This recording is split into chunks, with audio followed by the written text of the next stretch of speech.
ছাপা চা ওটা সর্ষের তেল দিয়া দুপুরে বের হইলে মনে হয় পিতলের ঘটিটা। আরে ভাই হাসেন, সিটি স্ক্যান করলে দেখবেন এই বুদ্ধিজীবীদের মাথার বাইরেও খালি ভিতরেও খালি।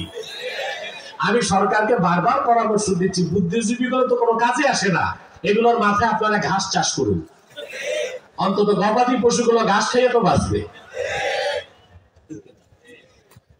এরা কি করে বাংলাদেশে?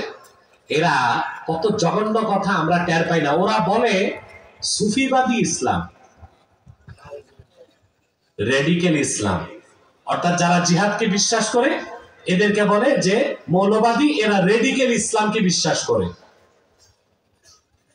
আর যারা পীর ফকিরি করে এদেরকে বলে যে এরা ভালো, এরা সুফিবাদী ইসলাম। বেটা হারামজাদা, ইসলামকে ভাগ করার ক্ষমতা তোরে কে দিছে? ইসলাম তো একটাই। মুহাম্মদ সাল্লাল্লাহু আলাইহি সাল্লাম ১০০০ বছর আগে পূর্ণাঙ্গ জীবন বিধান ইসলাম আল্লাহর কাছ থেকে এনেছেন। সুফিবাদী ইসলাম, রক্তাক্ত ইসলাম, এইরকম ইসলামকে ভাগ করার অধিকার কোনো মানুষের না। এর মানে ইসলাম সম্পর্কে তাদের চরম অজ্ঞতা আছে। খ্রিস্টানরা ধর্ম ভাগ করছে, একটা অর্থোডক্স খ্রিস্টান, ঠিক না, প্রোটেস্ট্যান্ট খ্রিস্টান, ঠিক না, ক্যাথলিক খ্রিস্টান, খ্রিস্টান ধর্ম ভাগ ভাগ আছে। ইসলামকে ভাগ করার সুযোগ নাই। ইসলামকে পাঠিয়েছেন, ইসলাম কি মুসলমানের না আল্লাহর? যারা বলতে বেকার দেখেন না, ইহুদি ধর্ম নাম প্রমাণ দেয় ধর্মটা ইহুদির, খ্রিস্টান ধর্ম নাম প্রমাণ দেয় ধর্মটা খ্রিস্টানের, বৌদ্ধ ধর্ম নাম প্রমাণ দেয় ধর্মটা বৌদ্ধের, হিন্দু ধর্ম নাম প্রমাণ দেয় ধর্মটা হিন্দুর। কোরআন শরীফের কোথাও কি ইসলামকে দ্বীনুল মুসলিমিন, মুসলমানের ধর্ম বলা হয়েছে নাকি? বরং বলা হয়েছে দ্বীনুল্লাহ, আল্লাহর দ্বীন। সুবহানাল্লাহ বলবেন। ইযা জাআ নাসরুল্লাহি ওয়াল ফাতহ ওয়া রাআইতান নাসা ইয়াদখুলুনা ফি দীনিল্লাহি আফওয়াজা। ইসলামকে আল্লাহ বলেছেন দ্বীনুল্লাহ, আল্লাহর দ্বীন, আল্লাহর ধর্ম। এটা মুসলমানের সম্পদ না, মন মতো ভাগ করবে।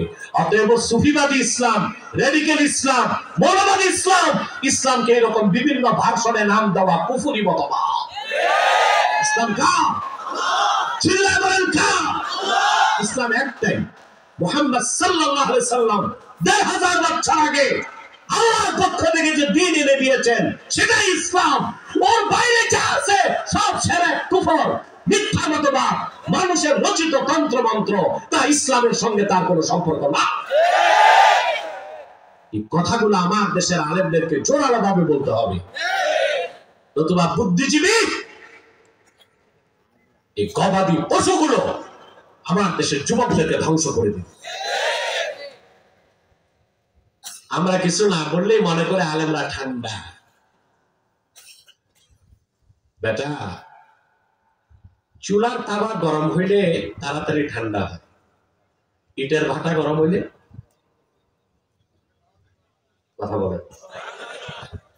আলেমদের গরম করো না, একবার গরম হয়ে গেলে আর ঠান্ডা করতে পারবা না।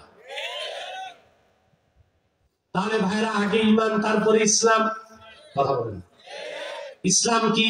ঈমান আনার পরে আল্লাহ তার হাবিবের হুকুমগুলো মানা, নিষেধগুলো ছাড়া, তার নাম ইসলাম। আল্লাহ বলেছেন ইল্লাল্লাযীনা আমানু ওয়া আমিলুস সালিহাত। ৩ নাম্বার কাজ ওয়া তাওয়াসাউ বিল হক। এটা হচ্ছে তাওয়াসি বিল হক, সত্যের উপদেশ। এককভাবে হবে না, পারস্পরিক ভাবে। কথা বলেন। ইমাম বাগাবী এই অংশের তাফসীর লেখেন মাআলিমুত তানজিলে, আওসা বা'দুহুম বা'দান বিল হক।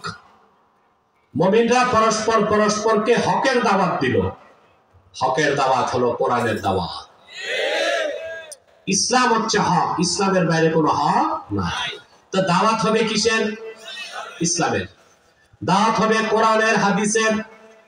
সেই দাওয়াত শুধু ওয়াজের মঞ্চ থেকে নয়, মসজিদের মিম্বর থেকে নয়, সেই দাওয়াত হবে স্কুলে, কলেজে, ভার্সিটির ক্যাম্পাস থেকে, মাহফিলের মঞ্চ থেকে, মসজিদের মিম্বর থেকে এবং জাতীয় সংসদ থেকেও হতে হবে। হকের দাওয়াত। আমরা হকের দাওয়াতটাকে সীমিত করে ফেলছি। হকের দাওয়াত দিই আমরা ওয়াজের মঞ্চে, হকের দাওয়াত দিই পীর সাহেবের খানকায়, হকের দাওয়াত দিই মসজিদের মেম্বরে, কিন্তু স্কুল কলেজ ভার্সিটিতে হকের দাওয়াত আছে? নাই তো নাই, বরং শিখানো হচ্ছে মিথ্যার দাওয়াত, নাস্তিকতাবাদ, বিবর্তনবাদ, সমকামিতা, ট্রান্সজেন্ডার। কথা বলে না।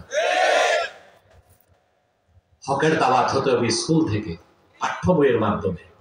হকের দাওয়াত হতে হবে বিশ্ববিদ্যালয়ের ক্যাম্পাস থেকে।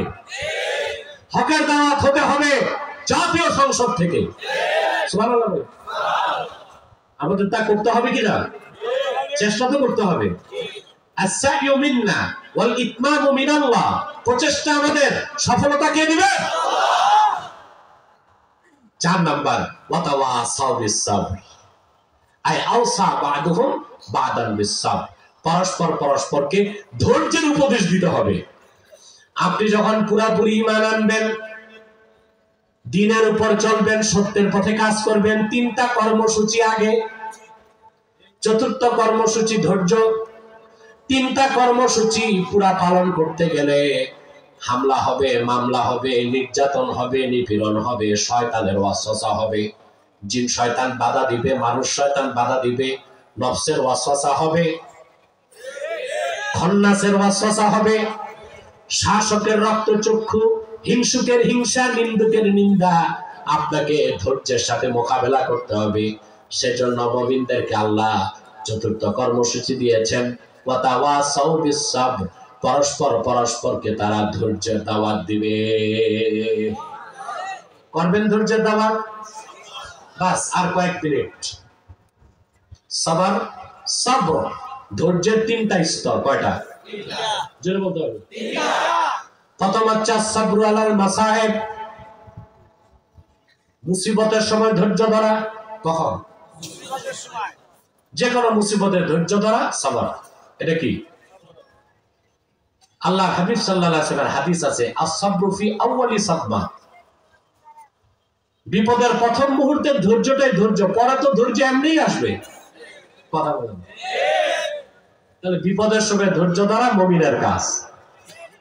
আস-সাবরু আলা তাআত, ইবাদত বন্দেগীতে ধৈর্য ধরা, এটা অনেক কঠিন। রোজা রাখতে ধৈর্য লাগে। কথা বলে না। নামাজ পড়তে লাগে। সবচেয়ে বেশি ধৈর্য লাগে হজ করতে।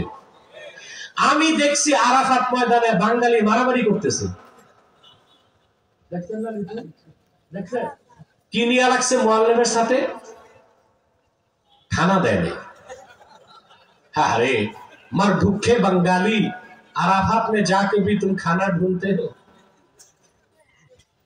মুআল্লিম কি খানা দেয় জানেন? আল বাইক। আরবের সেরা খানাগুলোর একটা আল বাইক। যারা সৌদি আরব গেছেন, দুবাই গেছেন, দেখছেন আল বাইক খাওয়ার জন্য ইউরোপ আমেরিকার লোক সিরিয়াল ধরে। বাঙালি হাজি কই কি দিছেন, এটা মজা লাগে না, তো কি খাইবেন? তা আলু ভর্তা দেন। তারপরে আরাফাত ময়দানে ইহরাম পরি মুআল্লিমের সাথে লাগছে। হজ হইছে না বাতিল?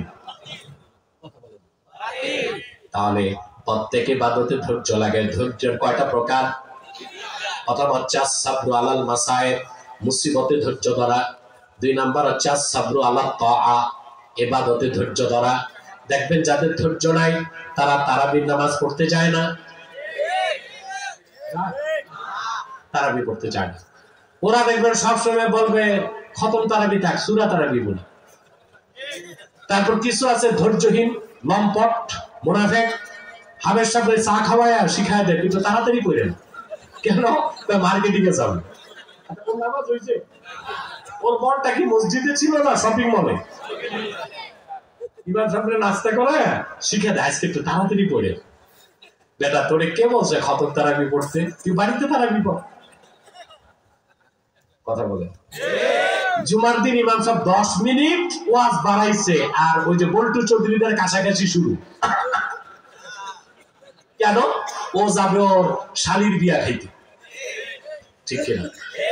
এখানে 10 মিনিট সময় দিতে পারে না, কিন্তু চলন নিয়ে রওনা দিছে, জ্যামে বসছে 2 ঘন্টা। দুপুরের খানা খেয়েছে মাগরিবের পরে, ওতে সমস্যা হয়নি, কিন্তু ইমাম সাহেব 10 মিনিট ওয়াজ বেশি করছে, ধৈর্য নাই, এটা হচ্ছে ধৈর্যহীনতা। মুমিন হচ্ছে ধৈর্যশীল। 3 নাম্বার হচ্ছে as-sabru আনিল মাআসি, গুনার কাছ থেকে বাঁচতে ধৈর্য লাগবে। প্রত্যেকটা গুনার কাজ চিত্তাকর্ষক, তা থেকে বাঁচতে ধৈর্য লাগে।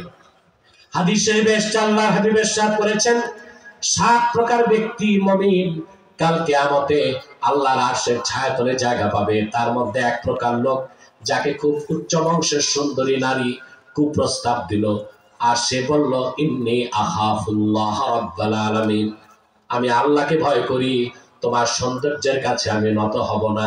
ধৈর্য লাগবে কিনা বলেন? আপনার ক্লাবের পার্টনার আপনার বলছেন চল আজকে একটু শ্যাম্পেন খা, মদ বেশি টাকা লাগে। মদের কোনোদিন দামি মদ বলবেন না, হারাম কখনো দামি হয় না, বলবেন বেশি টাকার মদ। কথা বলেন।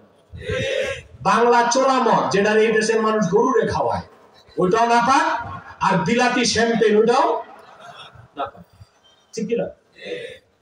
দামি মদ বলবেন, হারাম জিনিস দামি হয়, বলবেন বেশি টাকা। কি বলবেন? বেশি টাকা। এখন মদ খেতে আপনার মন চাচ্ছে, ওখানে ধৈর্য লাগবে মদ থেকে বাঁচার জন্য, ঠিক কিনা? প্রত্যেকটা হারাম কাজ থেকে বাঁচতে ধৈর্যের প্রয়োজন আছে। এই 4টা কথাই আল্লাহ সূরা আসরে বলেছেন। আল্লাহ তাআলা যেন আমাদেরকে কবুল করেন আর সূরা আসরের উপর আমল করার তৌফিক দান করেন। বলুন আল্লাহুম্মা আমিন। সাদাকাল্লাহুল আযীম ওয়া সাদাকা রাসূলুহুন নবিয়্যুল কারীম ওয়া নাহনু আলা যালিকা মিনাশ শাহিদিন ওয়াশ শাকিরিন ওয়াল হামদুলিল্লাহি রাব্বিল আলামিন।